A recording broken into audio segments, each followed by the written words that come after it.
Hi everyone. First of all, ignore the mess behind me. I'm still in the process. I'm trying to sort my office, have something eventually for you where I can take you on a little office tour and show you around. But I have been clearing out and clearing out and clearing out. So I haven't had a video for 2 weeks now, and the reason for that being that I'm dealing with my office. I am finally just having a good old sort out. Getting rid of stuff, donating tons to all the schools around me, and just having a big old clear out, and it's feeling great. But in order to do that, I'm creating a massive mess before I create a solution, so that's a bit of a frustration. And then also I just again got so carried away with my latest project. So I can't wait to share with you tonight a huge massive tutorial. We're looking at probably like a 20-minute video, so you can go ahead and press the little button on the bottom right. I think it looks like a little like the little cog, like this system settings kind of wheel thing. And if you press on that, then you can go to speed, and then you can put me on 2 times speed or whatever you feel like doing. And then if you find that you need me to slow down, you can also slow it down there. So just a top tip, if you want to watch my video but get through it a bit quicker, that's how you can do it. But tonight is awesome. I'm so excited to share it with you because honestly, I've been working on it for 2 weeks and having loads of fun and creating a bunch of different ideas with measurements to give you as well. But the whole idea around tonight's video is to share with you how you can create projects that are minimal supplies and using up your scraps, or cutting into new paper pads that you just don't know what to do with. The idea is that this is crafting that you can do on the go. So a lot of the times when I go on holiday, I want to create and do something while I'm on holiday, but it's, the thought of taking like a big shot and then taking punches and all sorts with me is just daunting. So the idea is you take a paper pad, you take some matching cardstock, your paper trimmer, and maybe a corner rounder. Done. That's all you're really going to need. So really keeping it simple tonight and giving you a whole bunch of different ideas to work with. So whatever your style or preference is, hopefully there'll be something there for you. It's also perfect crafting for something like if you're in a waiting room, like you've got a long wait, or at a doctor's office and you want to keep busy, you don't know how long you're going to be there for. These are things that you can do while you're there. That should hopefully be manageable in a small space with limited supplies. So we're doing no dies, no cutters of any kind, apart from the paper trimmer and maybe a corner rounder. That's all you're going to need. I have got a whole bunch of my 6x6 paper pads that I'm going to use today. I am using the scraps from all of them, apart from one that is a new release, which is the Easter Village from Paper Rose. And that one I did cut into and created a whole bunch of cards using this because I wanted to get started with it and I hadn't used it yet. So it's a great way to kind of cut into a paper pad if you don't know what to do with. And then the rest of them, I have just got all the scraps in the back. These little envelopes I bought on Amazon. If I can find the link, I'll put it down below for you. But I always keep my scrap papers in with my designer paper set when I am ready to create something. If I only need a little bit, then it's always in the back of my pack.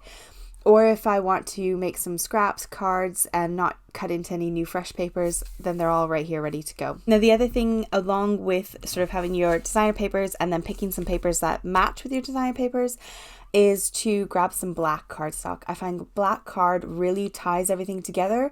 So I have used black colored card that matches my papers and my papers for all my cards today. Also the standard white and vanilla, obviously. The other fabulous thing about these cards is that you can make up all the card bases, and then if you want to jazz them up at a later date, you can just put those card bases to the side and grab your dies and stuff when you're back home, or grab your dies when you find one that you really like. They're a fantastic way to kind of have a base stockpile of cards. So let's get started on creating these cards, and I'll take you through my process for each of them. But I've got a whole bunch of designs for you. I have gone a little bit over the top with my creating, and I'm so thrilled to have you hang out with me tonight and craft along with me. To get started creating using up my scraps, I like to pull them all out and get them in one big pile ready to go, and then kind of sort them and organize them. I'm also going to use up the strips that I've got that I keep saved on my desk. I have one jar for black and white neutral colors, and then one jar for colored and all sorts of glitters and holographics, metallic foil, that kind of stuff. And I use these alongside of my crafting all the time, so they're really handy to have. Now I want to organize my scraps into piles based on size and shape, so I've got sort of strips strips here on my right, and those ones are the ones I'm going to start with first. Now I'm grabbing some cardstock that kind of matches the colors in my paper pads so that I can kind of make it all coordinate and look nice. And I just went through everything I had next to my desk. I didn't feel like getting up and going around my office and looking, so I grabbed the paper pads I have sort of next to my desk, pulled out the colors I liked that matched the colors of the paper that I was using, and then got them matched up nicely as to what I was going to use as a card base. I really wanted to have fun, colorful card bases. I've got tons of colored envelopes in my stash, and I want to pair these up with my colored envelopes as well. So I created myself 3 top folding cards. The size doesn't matter, so wherever you are in the world and whatever size cardstock you've got, do that, because we're just using up our scraps at the moment, so we don't need to have precise measurements. I grabbed myself a scrap bit of black cardstock, and I'm going to go ahead and make a little backing layer for it. And I only wanted the sides to have black, so I added my strip onto the top of the black card and then just trimmed off the excess. And that is my first card base done. Super simple, super quick. So these kind of strip cards are so easy to make and so fast to make. As long as your cardstock isn't cut wonky, you can do almost anything with these. Now this is where I pulled in my strips, my little scraps, and I decided to attach a couple of those that kind of match the colors again with that backing paper. And there we go, that's my second card ready to go. And this is all you need to do. If you want to prep a whole bunch of card bases ready to go for a sentiment to go on the top or an embellishment, this is all you need to do. You can keep it dead simple. This is the simplest one we're doing tonight, and it is so satisfying to create. And the best thing is it uses up those chunky scrap strips. My finished cards, and don't worry, I'm going to show you how I made these. There's no dies involved at all, but I will do that in just a minute. I really hope you don't mind, but I wanted to share something that I got gifted to me by Bob and Brad, and I'm really thrilled with it, and I thought it might be useful to some of you, so I wanted to share it with you in case you struggle with problems like I do. I get a very sore back, especially because when I sit here and I craft all day, I'm kind of slouched over my desk. I don't tend to have great posture when I'm creating, so I thought this was amazing. They did gift it to me and asked if I would do a review of it, and I did, and I'm thrilled because this is my 4th back massager that I've got in the past year and a half. These guys seem pretty huge. They've got over 5 million subscribers on their YouTube channel, and they also have Amazon storefronts in multiple countries, so I thought it was really cool and I thought I would try it out. So this is their back massager. As you can see here, I am trying it out on my kitchen chair. I'm fully leaning with all my weight into the back of it. It's still working. It's moving brilliantly and really well. Comes with a remote so I can control it without having to do anything. It has a little strap that's adjustable on it, and you can slide it up or down your chair, put it on multiple chairs. It was really good. I pulled my back really badly the other week, and this was a lifesaver. It also has a heating function on it, so you press the little heated button on the bottom and then it gets warm, and it does get really warm, and it is really nice. Like, not hot, but you can feel it really working your muscles. Now, I'm not a small lady by any means, and the Bob and Brad one, when I leaned against it, just powered through my muscles. You can hear in this video, when I lean back and just lean on it, the engines slow right down, and it really struggles to keep going, and I can feel it. It just goes to like almost barely moving on my back. So in terms of price point, I think it is worth spending a little bit more on a back massager that's got a really good brand or name behind it, because this one is just not doing it for me. And the fact that I've got to turn around and press the buttons on the actual machine to adjust any of the settings, it's kind of annoying. With the Bob and Brad one, I can just sit there and just let it do its magic and not have to turn around or do anything other than slide it up or down. Now, the nice thing about the Bob and Brad massager as well is that it's very adjustable and stretchy. The strap can fit a wide variety of sizes of chairs, so I can put it in my office, I can put it in the kitchen, I can put it in the living room. It's fantastic. The cheaper version doesn't seem to stretch at all, and it's kind of wrecking my chair. It's kind of denting into it. So if you're looking for a back massager, I can highly recommend the Bob and Brad one. I have used it a lot over the past few weeks. It has been really nice. I didn't want to share it with you guys until I thoroughly tried it out, but being a bigger girl and leaning against it and it still powers through my muscles has been really nice. I'll link it down in the description box for you if you're looking for something to kind of help ease your back pain. This is fantastic. I'm really thrilled with it. I really hope you didn't mind me sharing that. I just thought it was revolutionary in terms of my back pain. It's really helped a lot. We're going to move on to style number 2 now, and this is great for the bigger chunks of cardstock that you might have. So I'm going to do a black card base because, again, black always makes these bright colors pop off the paper. And right now all I'm doing is taking my big chunk and placing it on my card base. I marked it with a pencil where I needed to chop it. And then I am going ahead and finding a piece that will go on the top that kind of coordinates with the bottom piece that fits in my space. And then I went through my little strips again and found some that I liked the colors of, and used one on the middle. And again, it's so easy when you go ahead and mark it with a pencil and then just chop it off where it needs to go. And I'm using liquid glue to adhere all these pieces down onto the front of my card just so that I have a little bit of wiggle room. Let's add some sentiments that pop and are really stunning but don't take a lot of effort. I'm using this thank you stamp set from scrapbookdotcom, and the first thing I do is measure how big of a piece of card I need to fit that sentiment on. So I'm just grabbing a ruler, so whatever sentiment you've got in your stash, measure it out. Work out how big your piece of cardstock needs to be and then just trim it down. And I leave about 1/8 of an inch roughly around the edge of the biggest part of the word, and that way I've got a nice border. Now I'm going to go and take a black piece of cardstock and cut it 1/8 of an inch bigger than my cream cardstock or white cardstock, whatever I'm using.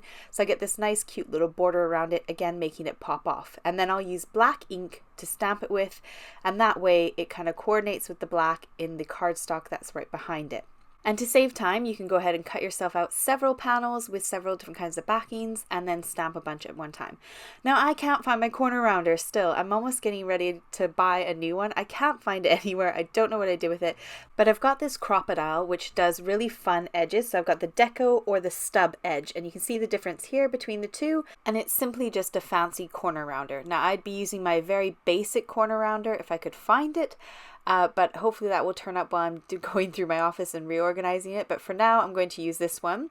And it's quite nice. I love the edges of it. I love that you get 2 different options of the edge to do with it. But a simple corner rounder, honestly, would do the trick and give you the same effect. So I've got those 2 done. I just glue them all together and then pop them up with some foam onto my card base, and that kind of finishes off my sentiment on the card. And then to decorate them, you can either just leave them blank, you could add some little glitter dots along the bottom or one of the edges to jazz it up if you want a bit more sparkle to it. You could add some splatters if you felt like it, but I dug out some of my flowers in my stash and glued some flowers on, and then I used some sequins for my other one and stuck the sequins down on top of the card. So here is a pile of my scraps that I have left over. I do have a couple packs I haven't emptied the scraps out of yet, but these are all the sort of rainbow colored ones that I'm working with. And I decided I wanted to do some strip cards. Done this card layout several times in my sort of crafty life, and it is such an oldie but a goodie. So I'm trimming my scraps down to 1 inch by whatever length I like for the front of my card. So whatever card base you're working with, trim your strips down to 1 inch by however long you want them to be, and then cut yourself some black cardstock 1/8 of an inch bigger so that you get this really nice border. So I did this one first, and I kind of wanted the strips to go most of the length of the card. I just felt like it was a bit too short, but I finished it anyways. To make sure that these strips went nice and even and straight across the card, I lined up my ruler where I roughly thought the center point would kind of be, and then used some low tack mint tape from scrapbookdotcom just to hold it in place, so that when I stuck down my little strips, I knew that they were all level and even. I just thought with this gap on the top and the bottom, I was very likely to get them kind of wonky and up and down. So if you struggle with that, then you can just tape your ruler to the top and then apply your little strips down nice and even. For this one, I used a happy birthday sentiment, and I'm going to do the exact same thing. I'm going to cut my little edges with my corner rounder or corner chomper and give it that nice, beautiful, extra little style along the edge.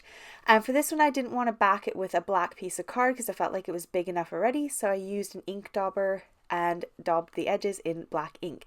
Now on the right was the next card I did with larger strips, and I double backed it, so I've got the blue and the holographic card, and I used some dies to kind of jazz it up a little bit. So if you have a bit more time, you could get your dies out and die cut yourself some shapes and stamp your sentiment. So just the 2 different looks, but I think they're both just as beautiful. Kind of wish now that I'd added some of those fun sequins on the front, so I'll go back in and do that a bit later on. We're going to move on to style number 4 now, and this one is a bit more complicated, but it is quite fun, and I'll give you the measurements for it to save you having to do the same thing. But I cut myself some 1 by 1 inch square tiles out of scrap paper, and then I cut myself a little 2 by 2 inch square to go for my sentiment, and then I kind of measured out my squares when I laid them all out in the pattern I wanted and worked out what size card base that I would have. You will need 12 1 by 1 inch squares in decorative papers. Then you will need 1 2 by 2 inch square for your sentiment. And then you will need some layers. So you can see on the screen I have 2 1/8 inch. That is my base layer for my sentiment. So the sentiment that will go on top of it in white cardstock will be 2 by 2 inches, but the base layer is 2 1/8 of an inch. For my first layer, which is black, it's going to be 4.5 by 4.5 inches. Then my holographic layer is going to be 1/8 bigger, so 4 5/8 by 4 5/8, and then again 1/8 bigger for my card base layer, which is the pink layer, and that's going to be 4 3/4 by 4 3/4. So that is the card measurements that you need.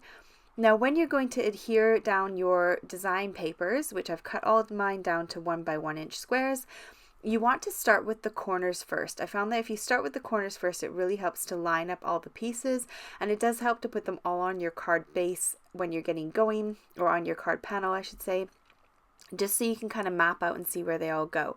So I'm leaving myself the thinnest little gap around the edge, and I'm doing those 4 corners first to make sure that I get my next little squares lined up nice and evenly. And I figure if I get the corners done and those all look nice, then the rest will probably fall into place. So do those corners first and then start piecing the rest in together, and it will all come together beautifully for you. Now I've got my white cardstock there ready for my sentiment, but I will back that with the pink cardstock to kind of coordinate with the card base. But I wanted to find a stamp set that would fit, so the easiest way to do that is pull out your clear stamps, line them up over top of your white cardstock, and just see if they will fit. Now off screen I've done the same as all the other cards. I've layered it and I've cut my corners off with my little corner chomper, and then I'm popping it up with some foam so it stands up off the card. And I've obviously gone ahead and glued all my layers together as well off screen, but how gorgeous does that look? This next style, there's some slight modifications to it because I know that Americans have to pay more for square cards, so if you need a standard card base, this will work for you. I won't give you exact measurements for this one because depending on what country you're in, that will determine sort of how big you need this gap in the middle and how many squares you can sort of get. But regardless, you should be able to get 3 across the top and then 6 along the bottom. And so all you need is a card panel to be your sort of colored card. I've backed my pink one with a layer of black that is just under 1/8 of an inch wide. And then all I'm going to do is position my squares where I want them to be, and I'm going to measure that gap in the middle where I'm going to put my sentiment. Because I couldn't get another row of squares in there, I decided to measure it and put my sentiment in that spot. To add the illusion of having my little panels backed with black cardstock, I'm taking a pen, a fine liner pen, and just tracing around those squares, and then that way it gives you that illusion you've got that black layer without having to add more bulk to the card. And that should also keep your postage costs down. So I went ahead and I measured out for my sentiment, I stamped it, and then I lined it on a bit of black cardstock. And this card is nice and flat and should be easy to post for anyone concerned about postage. Now for my next card designs, I again had some chunky scraps left over and I wanted to make them the star of the show. So I sketched out 2 designs onto a card front that I had scrap on my desk.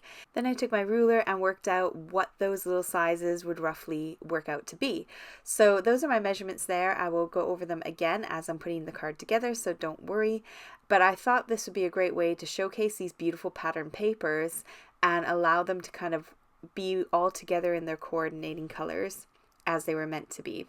So I'm measuring out to make sure which ones will fit which panels the best, and then I've cut myself a card base, and then I've got 2 layers, roughly 1/8 of an inch between those 2 layers. Now I'm going to cut all my black panels as my measurements. So the measurements there on the left, I'm cutting them in the black, and then I'm going to do 1/8 of an inch smaller for my colored designer papers. Now obviously these panels can be whatever size you want to make them, so you could even just go through your scraps and have a look at which ones are what size, cut them down to a nice even number so you can back them with a nice bit of black card. and you could make a whole range of these kind of style cards. Just have a bunch of different shapes, different sizes, and it'll all work out and look beautiful. Now I've used really thick black cardstock, so I do need to add a little strip on the back of my panel just to kind of make it level with the panel I'm putting it next to. Otherwise it will kind of slope and warp and bend a bit on the card. So I'm doing the same again here on this pink one. I'm going to stick down a little extra piece, and then I'm going to add glue all over the whole entire back, and then that just means it's all nice and flat and it doesn't look wonky at all. So a great way to use up those scraps and not have much waste at all. Now I'm going to cut myself a little sentiment, so I used one of the scrap strips that I have left over from trimming down one of these cards, and I'm just going to add a simple little bit of bannering to the edges. So I just cut down the middle and then snip from the corner to that middle point, and it gives us a nice little bunting banner, super quick and easy.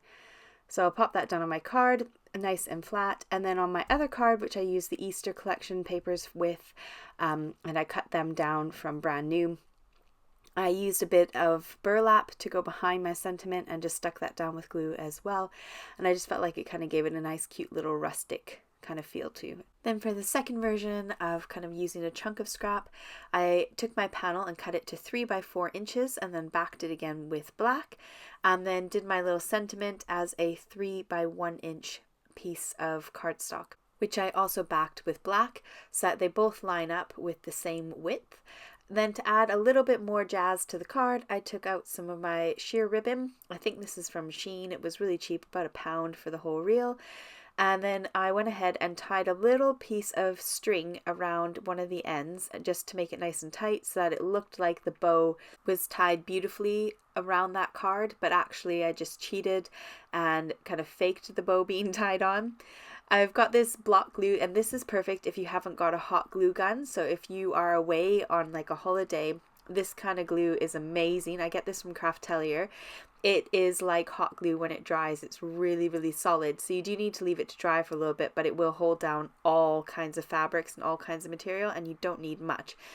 So I went ahead and used that to hold my bow on the front of it, and then I lined up and glued down my sentiment underneath it, and this is how it turned out. I think it's a really cute, great way to use up a chunk of a beautiful piece of design paper or a background that you've created that you love.